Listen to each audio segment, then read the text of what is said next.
Sekarang kita akan lihat kembali kasus tentang operasi baris elementer, dan kita akan melihat istilah-istilah baru tentang matriks-matriks yang sebenarnya sudah kita lihat dari video sebelumnya, itu tentang matriks eselon, dan nanti kita juga akan melihat matriks elementer dan hubungannya dengan OBE.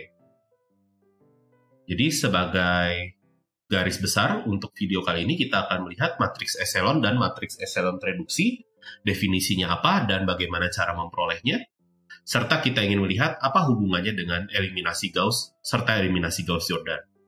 Lalu kita juga ingin melihat matriks elementer itu apa dan apa itu keekivalenan dari baris.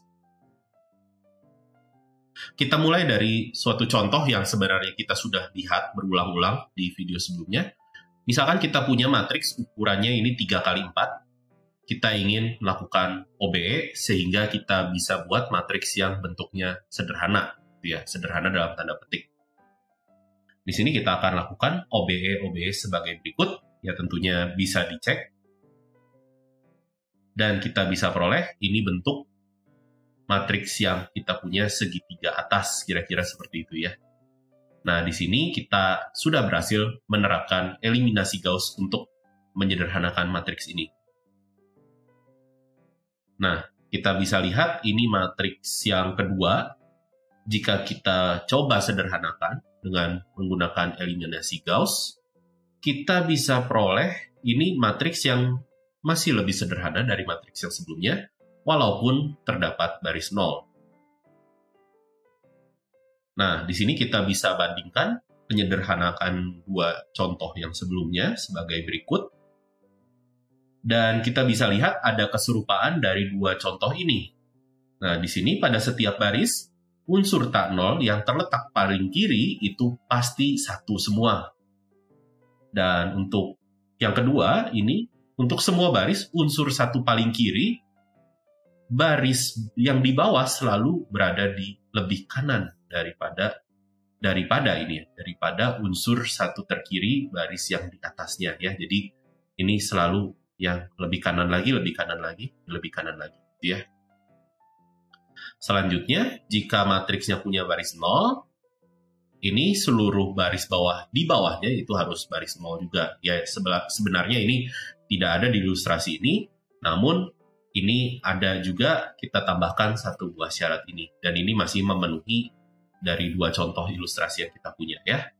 Nah, kita ingin mempunyai satu buah istilah yang kita ingin gunakan apabila matriksnya memenuhi 3 poin ini.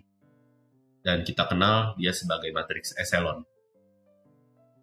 Jadi matriks eselon itu matriks yang memenuhi 3 sifat tersebut ya, yang sudah saya sebutkan tadi. Ini sama persis.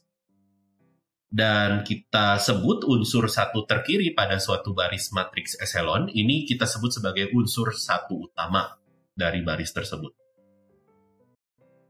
Sebagai contoh, kita akan lihat dua buah matriks. Di sini matriks P adalah matriks eselon, karena kita lihat ini satu utamanya. Dan ini di baris kedua ini lebih kanan ya, satu utamanya. Dan kita bisa lihat, jika ada baris 0, di bawahnya harus baris 0 lagi. Dan kita bisa lihat di sini tidak ada unsur apapun di bawahnya ya. Jadi ini merupakan matriks eselon ya, memenuhi 3 sifat yang sudah diberikan. Sedangkan matriks Q ini bukan matriks eselon ya, karena di sini satu utama, di sini masih tidak 0 ya. Di sini unsurnya masih ada yang tidak 0. Jadi ini belum sederhana, walaupun ini juga sudah satu utama gitu ya.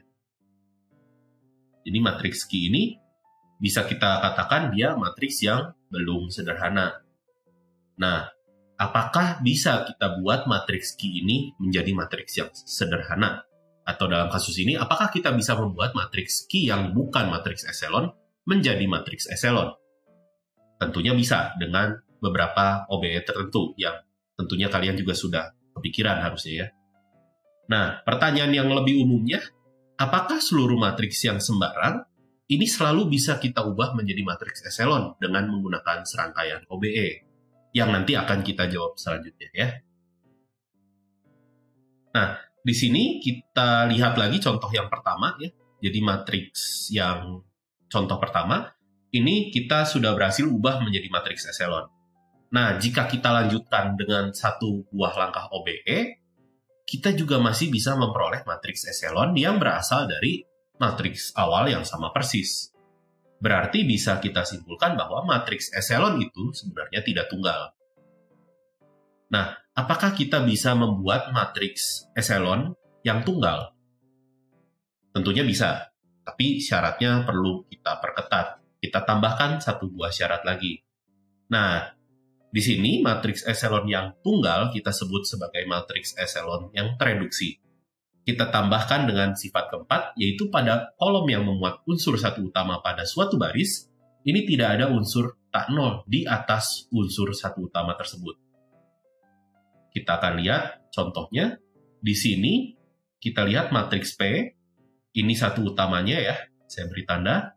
Kita lihat dia matriks eselon, karena di bawahnya tidak ada elemen yang tak nol, unsur yang tak nol. Namun di atasnya juga harus nol semuanya. Nah, di sini ada 2 dan 7, ini tidak masalah karena dia bukan satu utama. Gitu ya. Dan ini juga bukan satu utama ya. Jadi ini merupakan matriks eselon tereduksi. Sedangkan untuk matriks Q di sini dia matriks eselon, namun dia bukan matriks eselon tereduksi ya. Di sini kita lihat satu utamanya ada di bagian ini, namun di atas satu utamanya dia masih punya unsur yang tidak nol. Pertanyaan yang serupa muncul. Jika kita punya matriks Q yang sudah menjadi matriks eselon, bisakah kita membuatnya menjadi matriks eselon reduksi? Tentunya bisa, ini cukup terlihat jelas ya OBE yang harus dilakukannya. Pertanyaan yang sama kembali muncul. Apakah secara umum bisa kita lakukan suatu OBE, suatu serangkaian OBE, sehingga kita bisa buat matriksnya menjadi matriks eselon reduksi? Nah, ini kita akan jawab sesaat lagi. Jadi di sini, ingat pertanyaan pertama, kita punya matriks sembarang, apakah kita selalu bisa membuat matriks sembarang itu menjadi matriks eselon? Jawabannya bisa dengan menggunakan eliminasi Gauss. Jadi eliminasi Gauss ini selalu membuat matriks sembarang, ukurannya berapapun, itu bisa berubah menjadi matriks eselon. Nah, ini contohnya, saya punya matriks ukurannya 4x4, saya bisa lakukan eliminasi Gauss sebagai berikut. Ya. Jadi saya akan jalankan langkah-langkahnya sebagai berikut. Selanjutnya, ini OBE-nya lumayan panjang memang, dan saya akan peroleh ini, dan saya bisa sederhanakan, dan saya akan peroleh matriks eselon, karena di sini kita sudah punya satu utamanya. Ya. Dan di bawah, biarkan saja itu baris 0. Nah, lebih lanjut lagi, ternyata eliminasi Gauss-Jordan itu bisa membuat matriks apapun itu berubah menjadi matriks eselon reduksi. Nah, jika kita lanjutkan lagi OBE yang sebelumnya, kita bisa peroleh bentuk matriks eselon reduksi sebagai berikut. Nah, ini dan ini ya. Jadi ini adalah bentuk matriks eselon reduksinya. Nah, selanjutnya kita akan melihat apa itu ekivalen baris. Jadi kita lihat tentunya ada hubungan antara matriks awal dengan matriks eselonnya dan matriks eselon yang reduksinya. Nah, di sini kita sebut hubungan tersebut dengan ekivalen baris ya. Jadi kita formalkan artinya. Jadi jika kita punya matriks A, kita sebut ekivalen baris dengan matriks B. Ini apabila matriks B ini bisa diperoleh dengan melalui serangkaian OBE yang dikerjakan pada matriks A. Nah, tentunya yang tadi sempat saya sebut, matriks sembarang apapun itu, jika kita peroleh matriks eselon dan matriks eselon reduksinya, tentunya matriks sembarang ini akan ekivalen baris, ya, karena matriks eselon dan matriks eselon reduksi itu kan diperoleh dari serangkaian OBE pada matriks sembarang itu.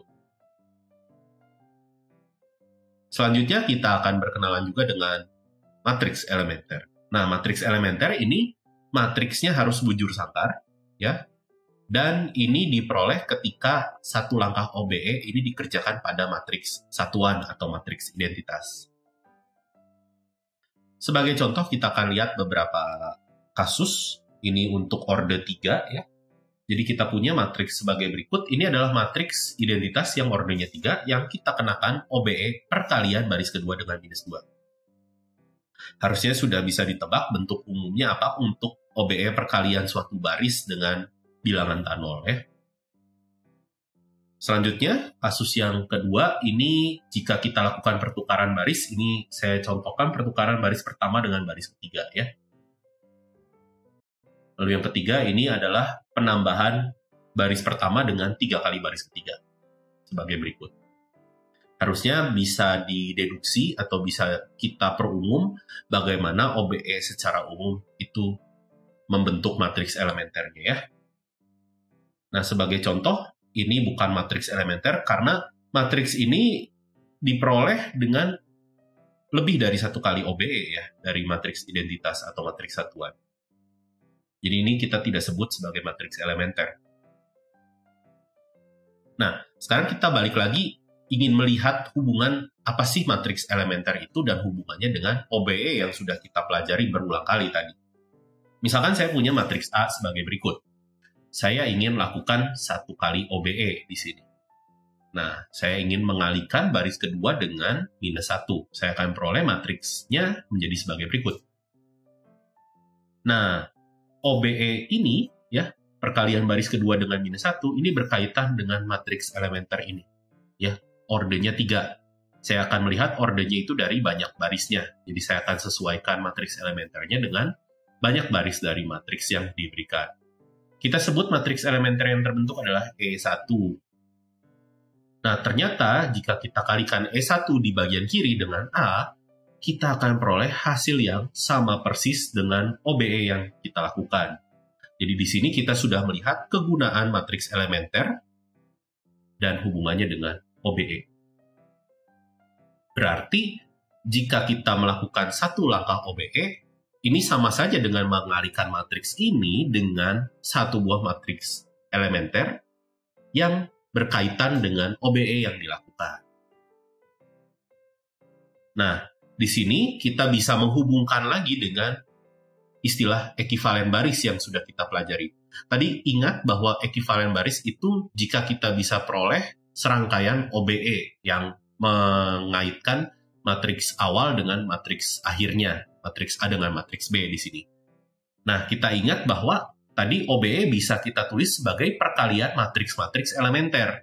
Nah, maka dari itu, di sini kita tuliskan sebagai perkalian matriks-matriks elementer. Sebutlah ada M kali matriks elementer. Jadi di sini ceritanya matriks B diperoleh dari M langkah OBE dari matriks A ya. Nah, ini perkaliannya disusun sebagai berikut ya. Jadi ini adalah langkah OBE yang paling akhir, dilanjutkan langkah OBE yang kedua terakhir dan selanjutnya ya. Jadi ini tidak boleh terbalik. Ingat bahwa perkalian matriks secara umum tidak komutatif, jadi tidak boleh dibalik seenaknya. Sekarang kita lihat contoh ilustrasinya dari matriks yang sebelumnya ya. Tadi kan kita sudah mengalihkan min 1 ya di baris kedua.